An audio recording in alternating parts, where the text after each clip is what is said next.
Hello, welcome to the sale. कल के दिन हमारी सेंसेक्स की एक्सपायरी है, तो एक्सपायरी के हिसाब से हम कैसे ट्रेड का प्लान कर सकते हैं वो देखते हैं। तो अभी देखिए, तो मंडे के दिन से ये स्टार्ट हुआ था, फ्राइडे को इसकी एक्सपायरी थी। तो मंडे के दिन गैप डाउन ओपन हुआ मार्केट, उसके बाद में जैसे मतलब जो मार्केट ओपन होते ही स्टार्ट कर देते ट्रेडिंग नेक्स्ट वीक के हिसाब से। तो यहाँ पे कॉल को और पुट को दोनों को उन्होंने शेयर कर लिया, ये हमें उनको सपोर्ट मिल गया नीचे की साइड में, और इससे ऊपर ये उनको एक रेजिस्टेंस मिल गया। और रेंज इसी रेंज के अंदर अगले बाद में 2 से 4 दिन तक उसी रेंज के अंदर ये मार्केट रहा है। तो उन्हें एक अच्छा प्रॉफिट मिल रहा होगा जो भी दोनों साइड के सेल करते हैं। जैसे इससे ऊपर की कॉल को सेल कर रखा होगा, से नीचे की पुट को सेल कर रखा होगा। तो अगर मंडे के दिन इनको किया है तो ये लगभग 500 के आसपास की उनको मिली है। तो अभी इनकी प्राइस की अगर हम बात करें तो लगभग 20 से 30 रुपये ये चल रही होगी, तो उन्हें एक अच्छा प्रॉफिट यहाँ पे दिख रहा होगा।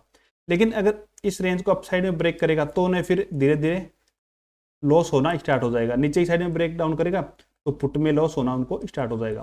तो जब तक इसी रेंज के अंदर है, जब तक तो सेलर को कोई भी प्रॉब्लम नहीं है कि वो अपनी दोनों साइड की कॉल और पुट को क्या करेगा, जीरो करने के लिए ही वेट करेगा। लेकिन इससे अप या डाउन में निकलेगा तो फिर उनको वो एग्जिट करना स्टार्ट कर देगा। हम देखते हैं कि बहुत बार एक्सपायरी के दिन बड़ा मूवमेंट आ जाता है और वो फास्ट आता है। वो फास्ट मूवमेंट इसी कारण से आता है, जब भी सेलर अपनी पोजीशन को एग्जिट करना स्टार्ट कर देता है, उनके ऐसे हिट होते हैं, तभी मूवमेंट फास्ट आता है। ऐसे नहीं आता कि मतलब सेलर और अपनी पोजीशन जैसे अप साइड में निकल रहा है और कॉल को वो शॉर्ट करते जा रहे हैं और फास्ट मूवमेंट अप साइड में आ जाएगा। ऐसा नहीं होता कभी भी कि सेलर अपनी पोजीशन को एग्जिट करना स्टार्ट करेंगे, सभी के ऐसे हिट होंगे, तभी बड़ा मूवमेंट आता है। तो यहाँ पे अगर फ्लैट ओपन होता है तो हम पहले तो ये भी कर सकते हैं, अगर हमें सेलिंग ही करनी है तो इससे ऊपर की कॉल को शॉर्ट कर सकते हैं, इससे नीचे की हम पुट को सेल कर सकते हैं। और जब तक इसी रेंज के अंदर रहता है हम दोनों साइड का बेनिफिट डिक्के का उठा सकते हैं। लेकिन अगर मार्केट इससे निकलना स्टार्ट करता है, नीचे साइड में निकलता है तो हमें पुट को एग्जिट कर देना है, अगर अप साइड में निकलता है तो हमें कॉल को एग्जिट कर देना है। इस हिसाब से हम प्लान कर सकते हैं, ये हमारा सेलिंग के हिसाब से प्लान है।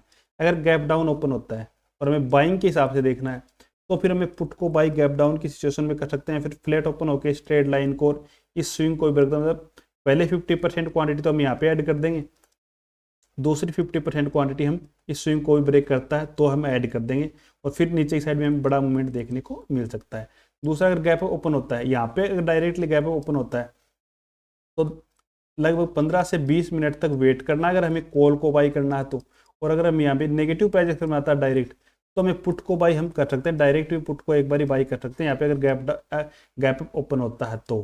क्योंकि ये देखो यहाँ पे सेलिंग आई है लास्ट टाइम पे, और उसी पे अगर ओपन होता है तो हमारा सेटअप है कि नीचे की साइड आया मार्केट, और वहीं पे अगर ओपन होता है अगले दिन तो वापस से सेलिंग देखने को मिल सकती है। तो इस हिसाब से हम यहाँ पे एक बार पुट की ट्राई कर सकते हैं। अगर हमें कॉल लेनी है तो लगभग 10 मिनट या फिर 15 मिनट तक वेट करना, इससे पहले कॉल को हमें नहीं लेना है। क्योंकि मार्केट ये नहीं हो सकता कि 15 मिनट के अंदर ही पूरा चला जाएगा, ऐसा नहीं होता कि मतलब अगर अप साइड में निकलना भी है तो मार्केट को कोई प्राइस एक्शन बना के निकलेगा तो हमें उसका थोड़ा वेट भी कर सकते हैं।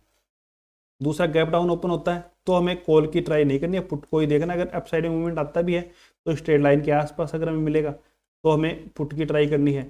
अगर यहीं से अगर नीचे साइड निकलना स्टार्ट कर देता तो भी हमें यहाँ पे पुट की ही ट्राई करनी है। इस हिसाब से हम एक्सपायरी का भी प्लान कर सकते हैं। Okay, thank you.